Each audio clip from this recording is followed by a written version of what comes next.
Hello, Cochise County. Welcome to another episode of Cool FM Live Sports Show. I'm your host, Jon Berger. With us today is the spectacular and wonderful Jeff Davenport. Thank you so much for coming in, man. Well, I'll tell you what, this is the most exciting thing that's ever happened to me today, to be here for the Cool FM Live Sports Show. Wow, all the thought that got put into naming it that really came out well, John. We were hoping for as many syllables as possible. Why not? Yeah, exactly. So, yeah, it's been a great week. How have you been? I think with you mostly. Yeah, I know. You and I have covered a lot, and, oh my gosh. and been all around, not just for sports, but I mean all the other videos that have happened this week, and that will soon be covered in an upcoming Cool FM News show of some sort, I'm sure. But in the meantime, yeah, thinking about, you think summertime is the time where, it's graduation, it's over, there's nothing going on, there's no sports happening. No, you could not be more wrong. There is so much going on. And where does it all start, John? Well, so this last week we got to cover the Avengers baseball team, and some of these young men and young ladies are Special Olympians. Like, it's a very cool situation where they got to play against the EMS of Sierra Vista, so the Emergency Medical Services people. We got to see Chris Heiser. We got to see a ton of people all across the board. So yeah, Mark Rodriguez, and talking to Police Chief Heiser during the event itself. So he was over on another field. I think they had two different fields going. We ended up covering the Avengers team that was playing against the first responders, and I think I opened the show and said it several times during the broadcast.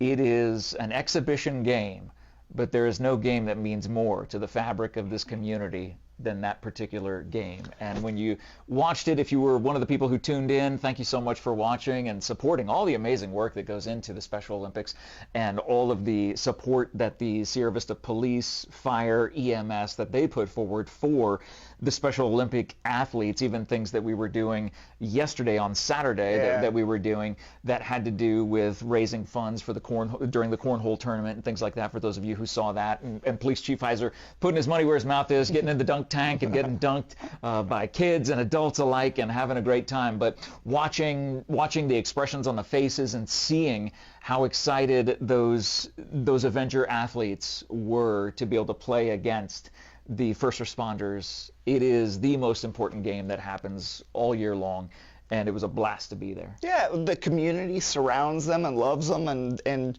highlights them. It's very cool. After that, we did Sevens Buena, or Sevens football for Buena. I was up in Tucson, and you weren't there, unfortunately, but it was Jared and I. And they had the A-team. They had the A-team there. So I got to go up there. So we've got some highlights. Well, let's do the highlights from the Avengers, and then we'll go on and we'll talk about Sevens. Okay, sure. All right, let's see that.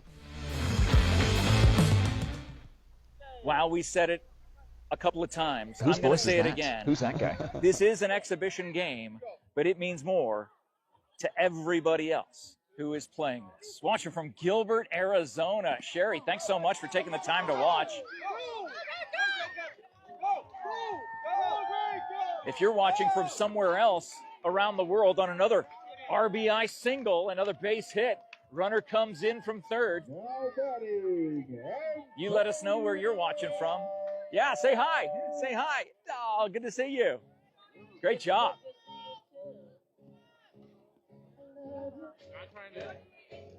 Not trying to give my mom out for you, but she's over there with my nephews.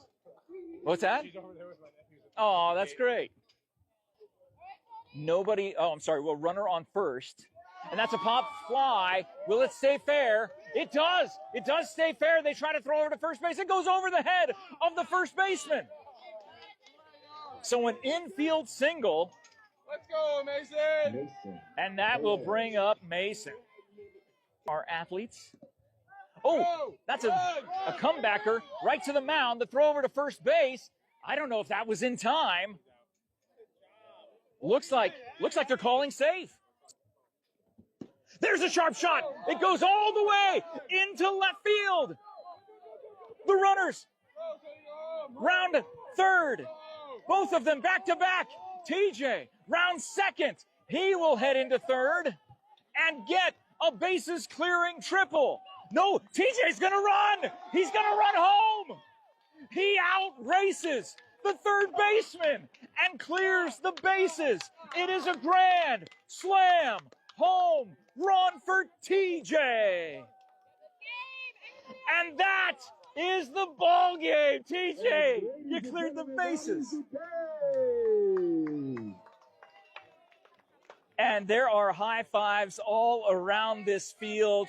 We're going to watch these athletes. Oh, yeah, they need to get photos. So let's pull this off the rig and we can walk around a little bit and show people what's going on as they line up for their. How are you? It's good to see you. You did a great job. Yeah, I caught that. You did. I know. It was amazing.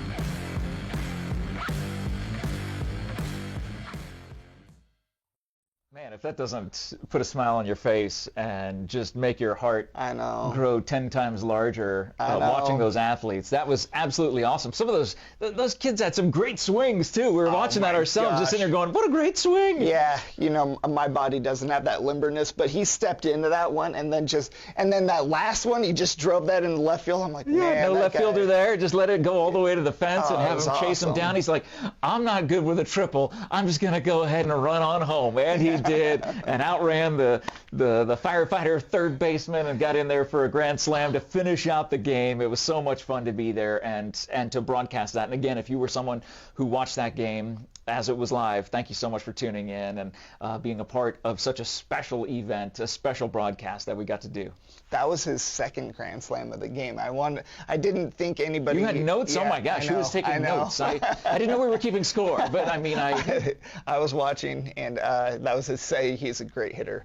Anyway, we're going to move on to sevens with Buena in Tucson. Now, sevens is football. Is that like a passing tournament? Yeah, deal? Thank you for asking. I should probably explain. Yeah, so up in Tucson, sevens is like it's like two-hand touch football. So they hike the ball. So it's not even flag. I mean, it's... no flag. Wow. So you snap the ball. You get 3.7 seconds to throw the ball, or you're sacked. It's the same rules as flag football, where you've got to go 20 yards. So it's got those. You've got to cross the 20-yard line marker to get the first down. It doesn't have anything to do with, if you get stuck, or so like if you go far over it, you still only have to get to that next 20. Anyway, you'll see, and it's a lot of fun. We've got some highlights, so check that out.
They were getting a workout there.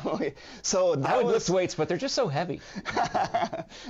What you were watching there was, so you could see the sevens going on. That was the football passing tournament, and then the big man challenge, and that's a really cool situation where they have a tug of war, they've got a lifting challenge, and then they've got a little agility challenge, and and as you can see there were 3 of our Buena players, and 2 of those kids, well, all 3 were monsters, I mean, compared to the kids that came up after them. But of all of them, I believe it was Cooper Kraus had 39 reps on the bench. Of 155. Yeah, 155. So, yeah, I know your arms. For those of you who don't know, that's quite a bit. Well, imagine trying to do push-ups, 55 or 39 push-ups. Yeah. That's not that easy. No. So he went through 155. I mean, speak for yourself. It's easy for me. Of course, right. This guy's cut, right? So that was a lot of fun. I had a great time going up there, and as you could see, the sunset. Oh, dude, I'm telling you, there were so many people out there. I was guessing, my estimation was at least 2,000 people. But I mean, well, how many teams were involved in this? It was probably 30 teams. It was maybe 20, 30 teams. And was there an actual bracket going on, or what was? So the night that we got out there was the preliminary thing where everybody's getting some practice in. So what you were actually seeing was not part of the competition. The next night was a single elimination tournament, and Buena, I believe, got to the second round and were knocked out, and Benson was there, Bisbee was there, I mean, all the local teams, so it was really cool, but we don't know how that all finished. We can't find it online, so it was like, okay, well, but it was there, it happened, and it I thought we had coaching connections at this. I know. What is this? What happened? Not me. Nobody wants to text me, man. You have connections. But yeah, should have let me know. I could have made a call. I know. I'll do that next time. So that was sevens and the big man challenge in Tucson. But let's talk about what's coming up for sevens then. I mean, so it's not over. No, that one was over, but now is like the playoffs. This is like the big deal. And at the U of A this coming Tuesday, we're going to be Jared, me, and then possibly you, hopefully you, are going to go up to Tucson, and at the U of A, there's the same passing challenge, the same sevens tournament system is going in there, and it's going to be everybody from all over the state. So top to bottom, single A, double A, like they're all competing. And that's the fun thing about sevens is that, like when you're in a small town, you don't always have gigantic people, right? So when you've got these 1 or 2A teams, they have a better competitive edge because you don't need as many people to fill a roster. It's like a small town with a good basketball team. So you only need 5 or 10 kids to actually play and be successful. Well, and also if you think about the fact that these 1A teams, several of them end up playing 8-man football anyway. Dude, so it's already the advantage is already there because it's built into their system to have just one less person, so you don't have a lineman snapping you the ball. Yep. And you have sevens every week. You and I covered championship 8-man football, and it's a couple years in a row, as a matter of fact. Yeah, and it was awesome. And yes, it is very, very similar. Now that you say that, piquing my brain. Except they're not getting smashed on those hits. They're like right when it's two-hand touch. I mean, how is that reffed? We were talking about that as we were watching the footage. I mean, because how does a ref see two-hand? Do they have instant replay there? Did they go to the replay on your phone? Yeah, they come over and they, I got to show. No, they do their best. So yeah, it's. So the reffing is more loose. Very loosely adjusted, and coaches complain about it, but the coaches are there to get their receivers and their wide receivers built up. It's not as much about winning and losing. Like the kids that are really good are going to go further along in the tournament, but they're not killing themselves. There isn't a lot of bad behavior. We went up there and we talked with the referees, and they said, do not allow unsportsmanlike, because if you allow one, it's just going to get out of control and there's going to be fights all over the place. And I really, really respected that. Just like cracking down in the very beginning. I mean, I just thought it was well taken care of. And there were so many teams out there. Buena played 3 times on the day that we were there. And then, of course, they played the 2 days the next day. So, and then this one that's coming up, I'm really looking forward to that. Great. I'm crossing my fingers. You'll see it live right here. Yeah, well, for sure. So Sierra Vista, we've been told, is hosting 10U and 12U All-Star games for Little League. So that's a big deal that's coming to Sierra Vista. We're really excited about that. And then yesterday, you and I were talking about the Special Olympics, and you said Chris Heiser came out and got dunked a few times. We got some video footage of that.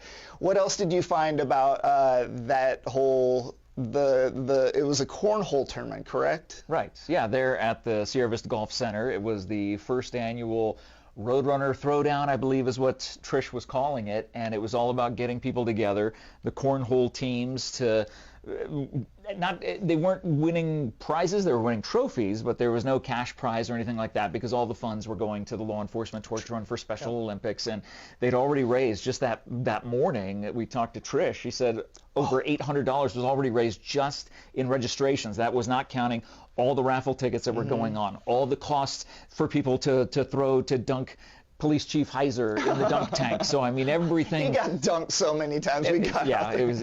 We got a couple of great shots of him.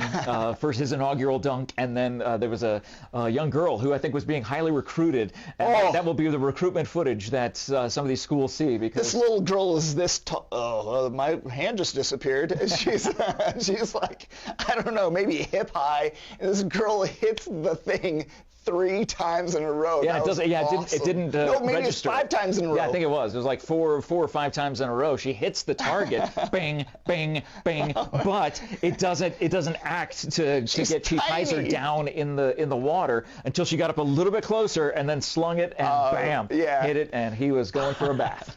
That was the highlight of my day, was watching that happen. Well, let's go back to talking about the Little League. So the Little League having the 10U and 12U All-Stars. Here in So you're going to Vista. see the best of the best. This is the cool part about bringing something like that to Sierra Vista, is that it exposes our community to other communities as well around here. And watching those communities come together here, we get to show them how great Sierra Vista is. We get to show them why we love living here, why we live here. And it's an amazing opportunity to see some extremely talented young boys that will be playing. Sometimes some young ladies are in there as well in Little League. But these are the future Buena High School baseball player. I'm wearing my Buena baseball hoodie today. Thanks again, Coach Tommy. And being able to watch the future Benson Bobcats, the future Bisbee Pumas, the future Wilcox Cowboys, the future Douglas Bulldogs. You're going to see them as part of this tournament, whether we're able to show all the games or not. Right. You know, obviously, we'll try to focus on all the Sierra Vista teams and watching them because that's where we focus on. But hopefully, they'll end up playing other area teams here. And you'll get to see them all, and it's going to be absolutely incredible. The talent at that level. Yeah. I like to think, because I played Little League. A lot of us who are watching this, maybe you played Little League too, and you think, I was pretty good. I was pretty good back then. But you watch these kids nowadays, I watch it and I go, oh man, that guy would have struck me out 1,000,000 times. I don't know if I could have hung with these kids. I know. I don't know. The talent level is so rich, and the training regimen that they go through to be able to prepare for these things. And again, these are the all-stars, so these are the best of the best teams that are in these communities, the best players. You're going to watch them all, and they are literally the future of high school baseball all around our county. And the 10 beyond. and 12-year-old kids, that's when they're really starting to get the hang of it. You know, like anything under that, it's a lot of entertainment for entertainment purposes. Please raise your hand a little bit higher so it goes off the screen again. You know, yeah, my arm. Oh, we got hey, look there at that. It is. Okay. Man, producer Dan is all over this. There's no mistake that cannot be fixed. Thank you, Dan. But yeah, so that's exciting. It's going to be a lot of fun, and if you love watching these teams come together, and boy, it is a serious environment. I mean, they're not getting paid. They have to pay to play. I mean, there are kids who are coming, traveling to stay in the hotels here, to eat at the restaurants here. Make sure when you see them in the restaurant, say hi to these teams. Say hi to these families that are coming here, and just greet them and ask them how their team did, and interact with them. That's what I love doing when when I'm hosting one of my trivia nights, and then there's a big old bus of kids who come in that were golfers or something like that, who are coming in for some tournament. And I always take some time to say, hey, how'd you guys do today? What'd you do? What'd you play? How'd it go?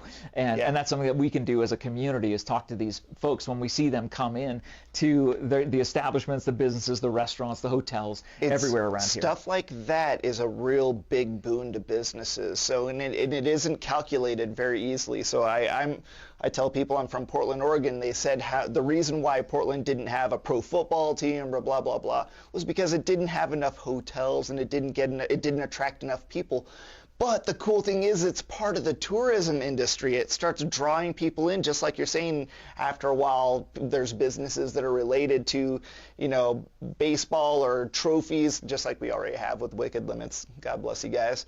But, there's stuff in this town that is going to get a big dose of love from all the people that come in from out of town. And Sierra Vista, I'm so proud of you for being such great hosts about everything. I haven't had any weird parent situations. You and I have covered a lot of sports. Yeah, we've been in a lot and done a lot and seen a lot, and we know it'll be the same. I mean, we know that these kids are going to play hard. We know the Little League code is always recited before every single game, and it's all about sportsmanship. It's all about and it's a code not just for the players, but it's code for the parents and all the spectators, everybody who's there watching. And they do that Little League code just like they do the Pledge of Allegiance or the national anthem at certain games, and it is a part of the routine that these kids are ingrained that sportsmanship is the ultimate sign of respect in any sort of athletic endeavor. It's part of the fabric of small towns. Little League is like that thing that people get around. They're like, it's my kids and your kids. We don't, we're celebrating these kids and putting them all in the same Absolutely, and it's place. going to be a huge celebration coming. Did you have the dates down when it starts? No.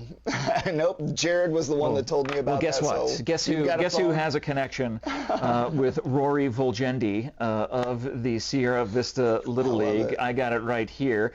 Let's see here. As soon as the brackets are finalized, so Majors All-Star, Sierra Vista, June 23rd to July 2nd. That's when it'll be going on. So just a couple weeks from right now. Mark that down on your calendars and be a part of the fun. As soon as the final brackets for the district tournament are done, Rory will send those to us.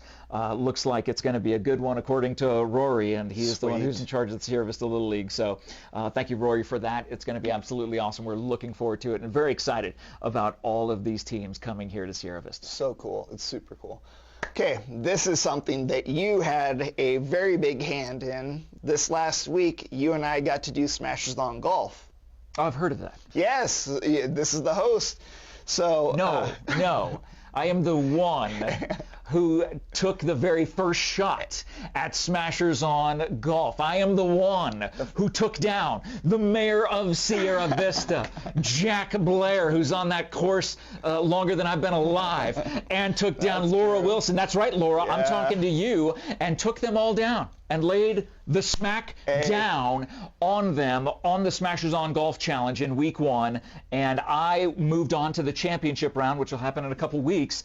And when I win, not if I win, I'm going in WWE promo mode here. When I win that $1,000, guess what? I'm giving it back, because I'm going to give it out in $100 increments, so that way everybody hopefully can have a chance to win $100 over at Smashers on, and you can see how much fun it is to be there. If you have heard of Top Golf, if you've seen Top Golf, if you've been to Top Golf, it's just imagine a very similar experience, but you don't have to drive an hour and a half. It's better and it's less expensive. Right. It's literally better. When I tell people, they're like, oh, I'm like, dude, have you been to Topgolf? You know how expensive that is? It's probably $200 for 2 people. I don't know how much it is. I just know that it's less expensive because it's right here in our own backyard at the Sierra Vista Golf Center. You can enjoy some food there, have some dinner there, get some drinks there, and enjoy this Topgolf experience called In Range. And it's absolutely awesome. Yeah. And so Tuesdays, now we're coming up on week 3. Week 3, yes. Who are going to be the week 3 competitors? We don't know yet. What is the point of the show? What are we doing here, Dan? What is going on? We don't know. Do I need to ask Rory Volgendi to text me that too? I mean, come on. That's in someone else's hands. That's actually at the Golf Center where they know what the so if you want to come out, so we're inviting all of anybody that wants to come out from 6:30 to 7:30. You can come out and get a free bucket of balls, and you can get an hour of in range while we're doing our show, and you can be a part of the audience.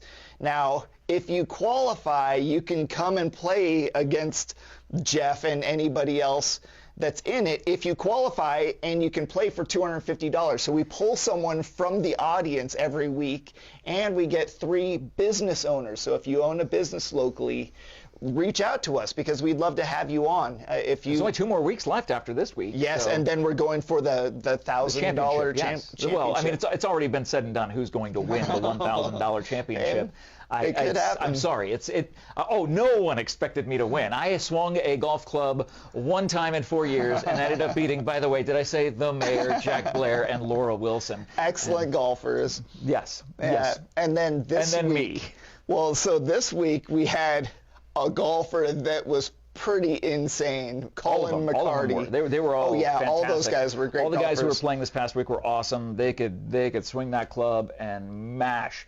It was unbelievable how far they were driving that ball and the accuracy that they had. The accuracy again and again on this Topgolf style driving range. It's so much fun. If you've never been there, you've got to check it out. It is awesome. And so our $250 winner champion was Colin McCarty, so he's going to be playing you in week number 5. Okay.